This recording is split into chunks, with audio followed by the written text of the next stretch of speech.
C'est ici, dans ce quartier chic de Bruxelles, que l'on trouve le plus grand nombre de Français. D'ailleurs, les plaques d'immatriculation venues de l'Hexagone y sont monnaie courante.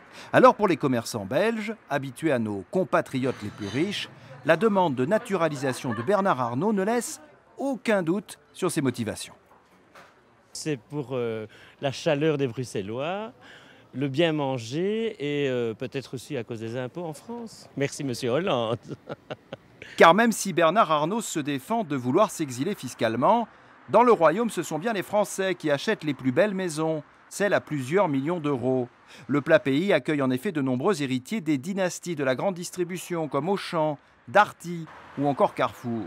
Au total, on compte en Belgique 200 000 Français, dont entre 2 000 et 5 000 exilés fiscaux.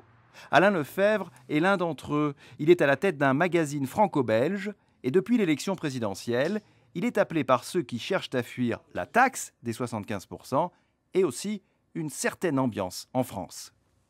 Il y a une espèce de haine sociale qui s'est installée.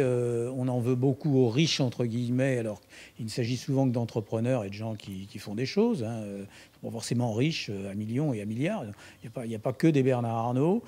Il fuit ça, puis il fuit surtout l'insécurité juridique et l'insécurité fiscale. La demande de nationalité de Bernard Arnault, qui aurait déjà un domicile à Bruxelles, fait en tout cas beaucoup parler en Belgique, comme le symbole de l'attractivité fiscale du pays.